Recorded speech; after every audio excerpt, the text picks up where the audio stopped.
स्वागत है आप सभी का उत्तराखंड की खबरों में। मैं आपके साथ निकिता कश्यप। बुलेटिन की शुरुआत करते हैं। बीजेपी प्रदेश अध्यक्ष महेंद्र भट्ट ने सीएम पुष्कर सिंह धामी से मुलाकात की। वहीं आपको बताते चले कि यूएई दौरे से दिल्ली पहुंचने पर सीएम पुष्कर सिंह धामी से महेंद्र भट्ट मिले और जिन्होंने 54,550 करोड़ से अधिक के एमओयू साइन होने पर बधाई दी। वहीं आपको बताते चले कि महेंद्र भट्ट ने संगठन से जुड़े तमाम मुद्दों पर सीएम पुष्कर सिंह धामी से बातचीत भी की।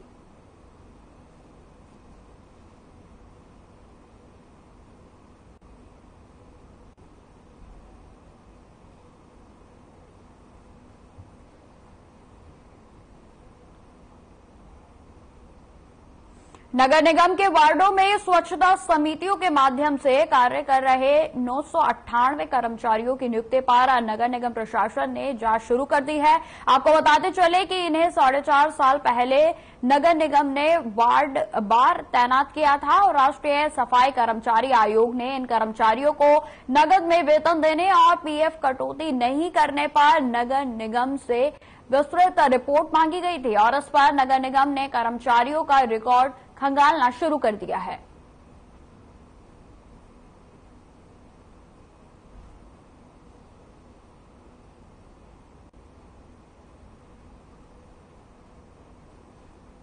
सफाई कर्मचारी हमारी जो स्वच्छता समितियां हैं वो पार्षदों के अंडर में हैं और अब तो मुझे लगता है कि जांच का विषय कोई नहीं है, क्योंकि जितने भी कर्मचारी हैं उनको उनके खाते में पैसा जाता है, बैंक से जो है उनको भुगतान होता है।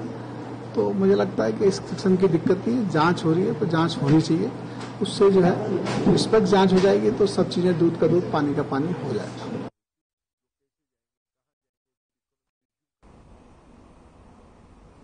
एसटीएफ ने फर्जी दस्तावेज बनाने वाले गिरोह का पर्दाफाश कर दिया है। दरअसल कुछ दिनों पहले जम्मू कश्मीर पुलिस ने रामबन जिले में 34 किलोग्राम हेरोइन के साथ एक नार्को आतंकी मॉड्यूल का भंडाफोड़ किया था। वहीं आपको बताते चले कि ऐसे में पुलिस ने पूछताछ में सामने आया था कि बरामद की गई कोकीन सीमा पार से लाई जा रही थी और पकड़े गए तस्कर तलाशी नाकों पर चेकिंग से बचने के लिए फर्जी कागजात और फर्जी नंबर प्लेटों का इस्तेमाल किया गया था। वहीं आपको बताते चले कि फर्जी दस्तावेज बनाने वाले गिरोह के तार उत्तराखंड से जुड़े हुए थे। जम्मू कश्मीर पुलिस ने इसकी जानकारी उत्तराखंड एसटीएफ को दी और जिसके बाद एसटीएफ ने जम्मू कश्मीर पुलिस के साथ एक ज्वाइंट ऑपरेशन चलाकर फर्जी दस्तावेज बनाने वाले 2 आरोपियों को उधम सिंह नगर जिले से गिरफ्तार किया। और मामले में जानकारी देते हुए एसटीएफ के एसएसपी आयुष अग्रवाल ने बताया कि आरोपी एक प्रिंटिंग प्रेस चलाते थे और जिसकी आड़ में वे फर्जी दस्तावेज बनाने का काम करते थे।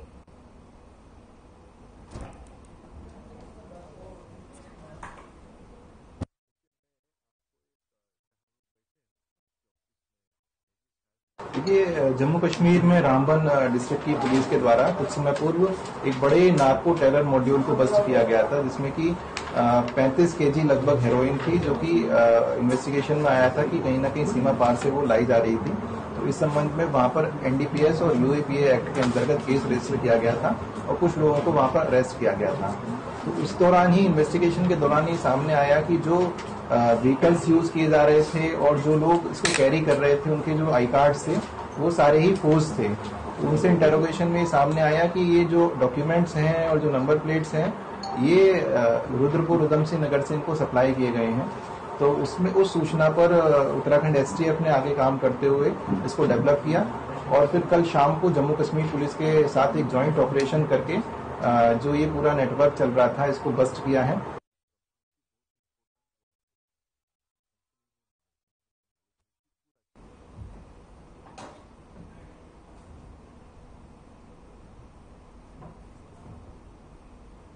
उत्तराखंड राजभवन देहरादून में राज्य विश्वविद्यालयों के कुलपतियों की बैठक हुई। वहीं आपको बताते चले कि राज्यपाल गुरमीत सिंह ने बैठक की अध्यक्षता की। वहीं बैठक में सभी विश्वविद्यालयों के कुलपति और शासन के उच्चाधिकारी मौजूद रहे। राज्यपाल ने कहा कि राज्य के हित के लिए सभी कुलपति अपनी विशेषज्ञता के आधार पर एक शोध प्रस्तुत करें। और वहीं आपको बताते चले कि वन यूनिवर्सिटी वन रिसर्च लोगों के विकास के लिए उपयोगी हो। उन्होंने कहा कि विश्वविद्यालयों के शोध एवं अनुसंधान का लाभ लोगों को मिले तभी इसकी सार्थकता जो है वो होगी और बैठक में सभी कुलपतियों के शोध किए जाने वाले विषयों पर अपने अपने प्रस्तुतिकरण भी दिए गए।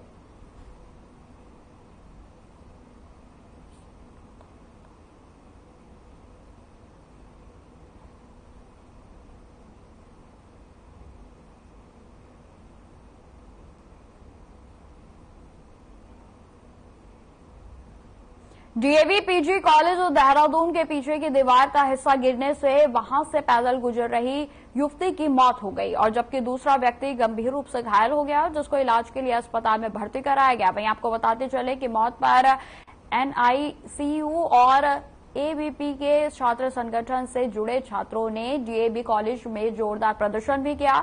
छात्रों ने प्राचार्य कार्यालय और मुख्य गेट के आगे नारेबाजी करते हुए प्राचार्य से इस्तीफे की मांग की है। वहीं आपको बताते चले कि प्रदर्शनकारियों ने कहा कि करीब 1.5 महीने पहले ही कॉलेज प्रशासन को दीवार की हालत के बारे में बताया गया था और दीवार हादसे का कारण न बने इसके लिए छात्र समय रहते उसकी मरम्मत कराने की मांग कर रहे थे, लेकिन कॉलेज प्रशासन ने छात्रों की मांग को अनदेखा किया और अब कॉलेज प्रशासन की घोर लापरवाही की वजह से लड़की की मौत हो गई है। छात्रों ने चेतावनी देते हुए कहा कि प्राचार्य की ओर से इस्तीफा नहीं दिया गया तो आगे और भी उग्र आंदोलन किया जाएगा।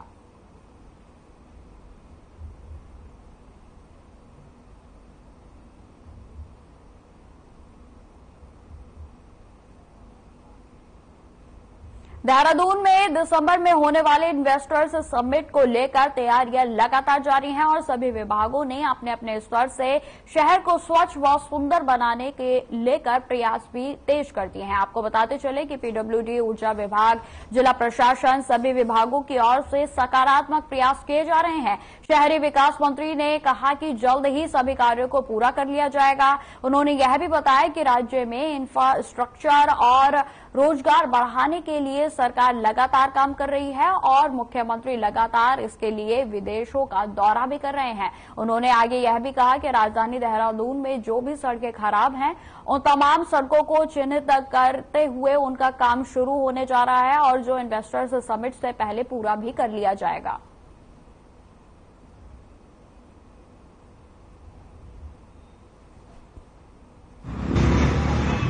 हमारे राज्य के राजस्व को हम कैसे बढ़ाएं, रोजगार हम कैसे जनता को, हमारे बेरोजगारों को, आम आदमी जो उसके लिए पूरी तरह से मानक के दायरे में आ रहा है, उसके लिए सरकार पूरी तरह से गंभीर है। माननीय मुख्यमंत्री जी लगातार इसके लिए प्रयास कर रहे हैं और उसी श्रृंखला में हमने इन्वेस्टर समिट करने का निर्णय लिया। माननीय मुख्यमंत्री जी लंदन गए, आजकल अबू धाबी में आप जानते ही हैं, और ये सारा विषय लगातार चल रहा है। इसी के लिए आप बिल्स इसमें अपलोड करते हैं, पर मैंने आपको 500 बीजेपी के प्रदेश प्रवक्ता वीरेंद्र सिंह बिष्ट का बयान सामने आया है जिसमें उन्होंने बताया कि आगामी लोकसभा चुनाव से पहले बीजेपी राज्य के हर विधानसभा क्षेत्र में 5 परमेश्वर सम्मेलन आयोजित करेगी और इस सम्मेलन में हर बूथ के 5 प्रमुख पदाधिकारियों को शामिल किया जाएगा। इनके जरिए पार्टी चुनाव में जीत की रणनीति तैयार करने की जो प्लानिंग है वो की गई है और उन्होंने यह भी बताया है कि प्रदेश में भाजपा ने 12,000 बूथ बनाए हैं और इसके तहत पार्टी जमीनी स्तर पर कार्यकर्ताओं को सक्रिय करने में जुटी हुई है।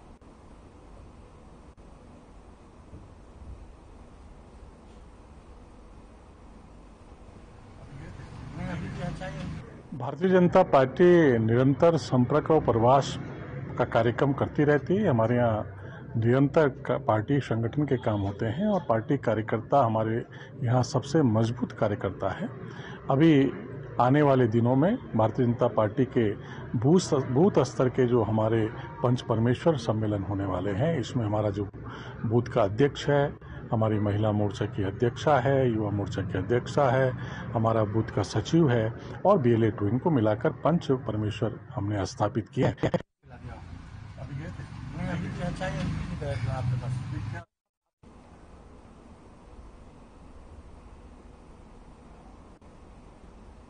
पूर्व मुख्यमंत्री हरीश रावत पर पलटवार करते हुए बीजेपी ने उन पर निशाना साधा है। वहीं आपको बताते चले कि बीजेपी प्रवक्ता ने कहा कि कांग्रेस जाति के आधार पर राजनीति करती आई है। उन्होंने कहा कि कांग्रेस ने आजादी से आज तक लोगों को जाति के नाम पर बांटने का काम किया है। उन्होंने आगे यह भी कहा कि कांग्रेस आगामी चुनाव में भी इस मुद्दे पर राजनीति करना चाहती है। उन्होंने बताया कि उत्तराखंड के लोग उनके मंसूबों को कामयाब नहीं होने देंगे, क्योंकि यहां के लोगों के लिए राष्ट्र सर्वोपरि है।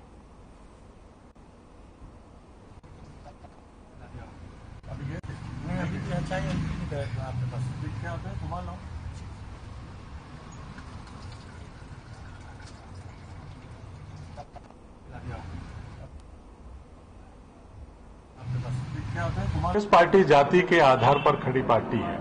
कांग्रेस ने 55-60 सालों तक इस देश में जो राज किया है, हमेशा जाति का नारा दिया है। उसने लोगों को बांटकर राजनीति करी है। उसने लोगों के अंदर नफरत फैलाकर राजनीति करी है, लोगों को बांटने का काम किया है। कांग्रेस ने तुष्टीकरण की बात करी है। वो उत्तराखंड राज्य में भी आने वाले चुनाव में जातिगत मुद्दे को उठाकर राजनीति करना चाहती है, लेकिन उत्तराखंड राज्य के लोग उनके इस प्रयास को सफल नहीं होने देंगे।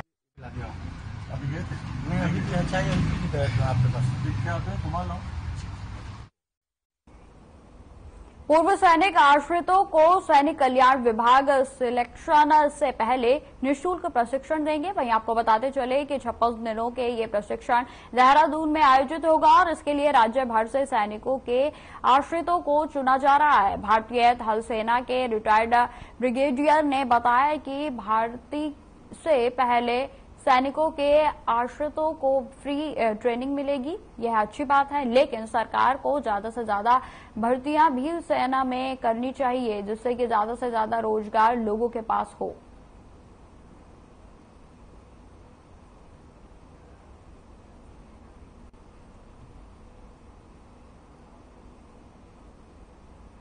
सर्दी के मौसम की शुरुआत हो चुकी है और कुछ ही दिनों के बाद आपको बताते चले कि जो सर्दी का आगाज है वो भी हो जाएगा, और जिसको लेकर अब ठंड से निपटने और गरीब बेसहारा लोगों के लिए अलाव की पूरी व्यवस्था का प्रबंधन देहरादून जिलाधिकारी की तरफ से किया जाएगा। जिलाधिकारी की माने तो उनकी ओर से हर बार गाइडलाइन भी जारी की जाती है और उनका पालन भी किया जाता है। उन्होंने यह भी बताया कि पहले से ही इस व्यवस्था पर मंथन किया जाएगा और इसके साथ ही रैन बसेरों में पानी, बिस्तर और टॉयलेट की व्यवस्था का भी ध्यान दिया जाएगा।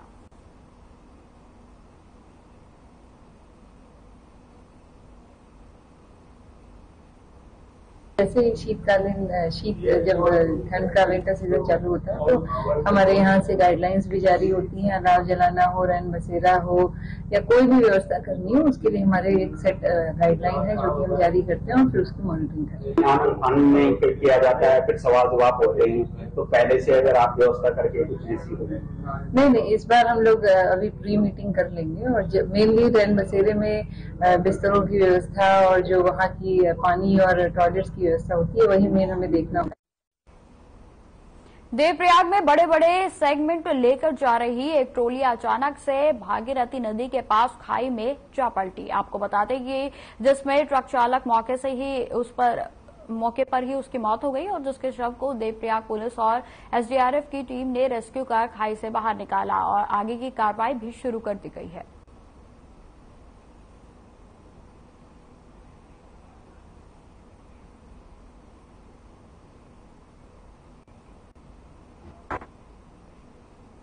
सुप्रीम कोर्ट के द्वारा समलैंगिक विवाह को अमान्य करार देने के बाद से इस पर एक बार फिर से बहस छिड़ गई है। आपको बताते चले कि कई लोगों ने इस निर्णय का स्वागत किया है तो वहीं संतों ने कोर्ट के फैसले की प्रशंसा की है। तो वहीं आपको बताते चले कि ताजा बयान अखिल भारतीय अखाड़ा परिषद के अध्यक्ष महंत रविंद्र पुरी की ओर से सामने आया है, जिसमें उन्होंने सुप्रीम कोर्ट के फैसले को सही कहते हुए समलैंगिकता को एक विकृति बताया है और कहा कि सुप्रीम कोर्ट के फैसले से इस पर रोक लग सकेगी। और उन्होंने यह भी कहा कि अगर समाज में समलैंगिक शादियां होंगी तो संतान उत्पन्न नहीं होगी और पीढ़ियां आगे भी नहीं बढ़ सकेगी और इसलिए सुप्रीम कोर्ट के फैसले का स्वागत किया जाना चाहिए।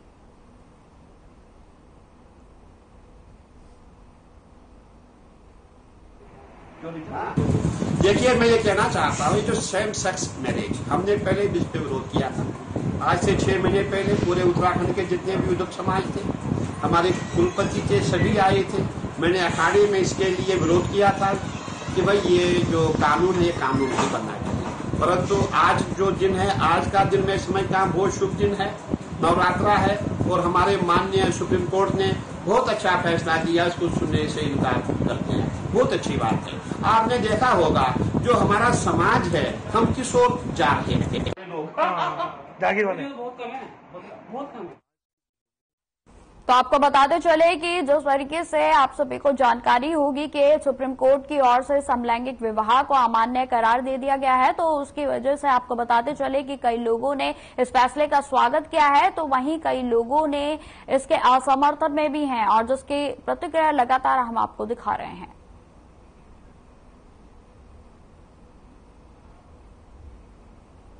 चरस की तस्करी करते हुए 2 युवकों को रंगे हाथों गिरफ्तार किया गया है। आपको बताते चले कि पुलिस की चेकिंग के दौरान 2 युवकों को चरस के साथ काबू किया गया और उनके कब्जे से लगभग 280 ग्राम चरस को भी बरामद कर लिया गया है। वहीं एनडीपीएस की धारा लगाकर न्यायालय में आरोपियों को पेश किया गया और वहीं कोर्ट के आदेश के बाद आरोपियों को जेल में भी डाल दिया गया है। वहीं आपको बताते चले कि पुलिस आरोपियों के आगे की जानकारी लेने में जुटी है।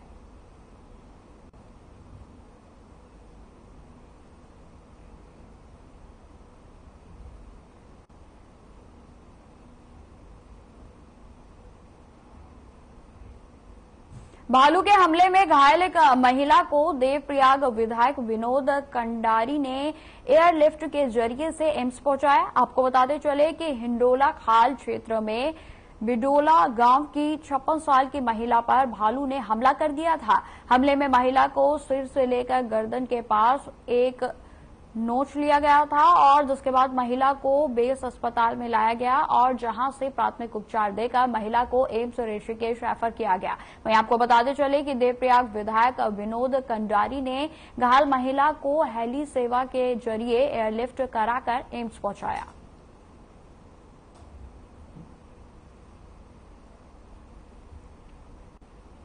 मेरी धर्मपत्नी जो है वो सुबह काश के लिए गई थी जंगल में, वहीं पर नजदीकी गाँव के नजदीक बकरी भी थी साथ में, और उसको उसने क्या कहते हैं बालों में जो है उसने हमला कर दिया और पूरी तरह से गिरफ्त कर दिया।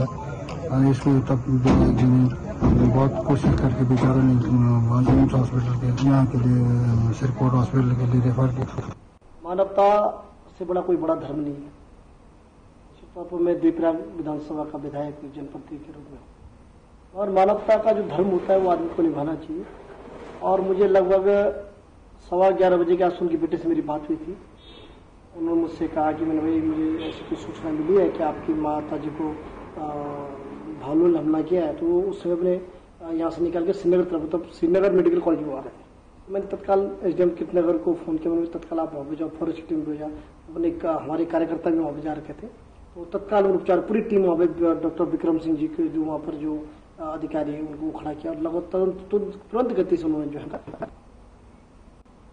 टिहरी गढ़वाल के देवप्रयाग में गुलदार पिंजरे में कैद होने से लोगों ने राहत की सांस ली है। आपको बताते चले कि कुछ दिन पहले एक छोटे से बच्चे पर इस गुलदार ने हमला किया था और उसके बाद ग्रामीणों में दहशत का माहौल लगातार बना हुआ था। ग्रामीणों की शिकायत पर वन विभाग ने यहां पिंजरा लगाकर गुलदार को कैद कर लिया है। वहीं आपको बताते चले कि गुलदार को देखने के लिए लगातार ग्रामीणों की भीड़ भी उमड़ रही है। देवप्रयाग की रेंजर दीक्षा भट्ट ने बताया कि किस तरीके से ग्रामीणों ने गुलदार को कैद किया था।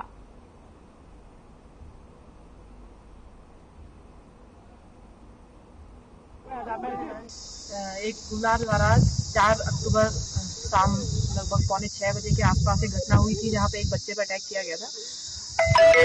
दिन 5 तारीख से हमें जो है पिंजरा लगाने की परमिशन जैसे ही मिली, हमने 5 तारीख को ही अपने यहाँ पे पिंजरा लगा दिया था और मौके की स्थिति को और गंभीरता को समझते हुए हमने दो पिंजरे लगाए थे। हमारी टीम 5 तारीख से लगातार 24 घंटे यहाँ पे गश्त कर रही थी। हमने अपना पूरा होमवर्क कि लेपर्ड का आइडेंटिफिकेशन हो, कौन लेपर्ड है, एक लेपर्ड है, 2 है, मेल है, फीमेल है, जितना भी होमवर्क जो होना था वो सारा हमारी टीम यहाँ पे लगातार रह के कर रही थी।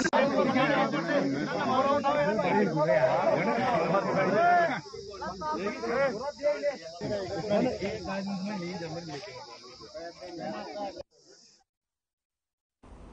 आपको बता दें कि काफी दिनों से गुलदार का आतंक जो है वो देवप्रयाग में बना हुआ था और जिसके बाद अब वन विभाग की ओर से गुलदार को कैद करने के बाद राहत की सांस ली है गांव वालों ने। वहीं आपको बताते चले कि गुलदार के जो है कई तरीके के हमले जो है वो लोगों पर किए गए थे, जिसमें गुलदार के द्वारा एक बच्ची को अपना शिकार बनाया गया था। वहीं आपको बताते चले कि ग्रामीणों की सूझबूझ और वन विभाग की टीम के सहयोग के साथ अब गुलदार को कैद कर लिया गया है और जिसकी तस्वीरें हम आपको लगातार दिखा रहे हैं। वहीं आपको बताते चले कि जैसे ही गुलदार को कैद किया गया तो इसको देखने के लिए ग्रामीणों की भीड़ जो है वो जुटने लगी है और लोग उत्साहित होकर गुलदार को देखने के लिए पहुंच रहे हैं।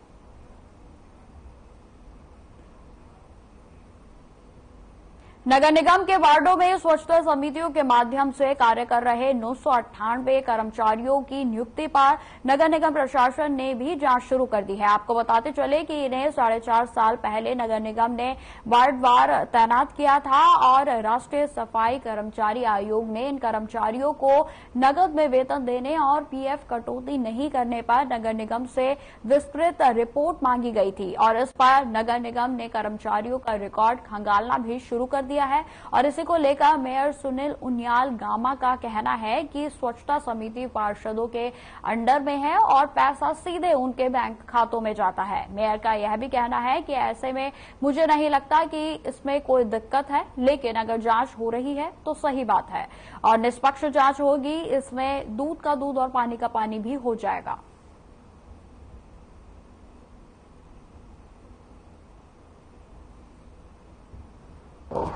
स्वच्छता समितियां हैं वो पार्षदों के अंडर में हैं और अब तो मुझे लगता है कि जांच का विषय कोई नहीं है, क्योंकि जितने भी कर्मचारी हैं उनको उनके खाते में पैसा जाता है, बैंक से जो है उनको भुगतान होता है। तो मुझे लगता है कि इस किस्म की दिक्कत नहीं, जांच हो रही है तो जांच होनी चाहिए, उससे जो है निष्पक्ष जांच हो जाएगी तो सब चीजें दूध का दूध पानी का पानी होती है।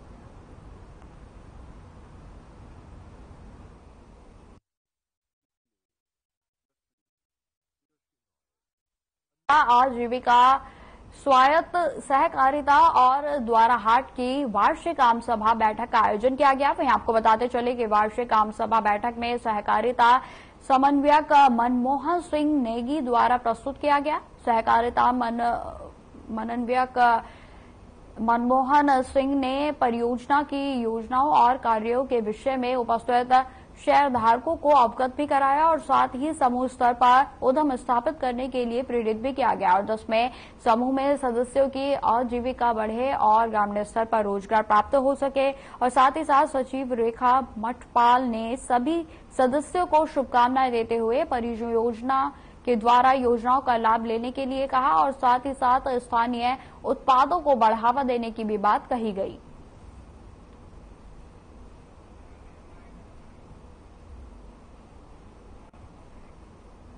तो फिलहाल इस बुलेटिन में इतना ही। खबरों की और भी जानकारी के लिए बने रहें हमारे साथ। नमस्कार।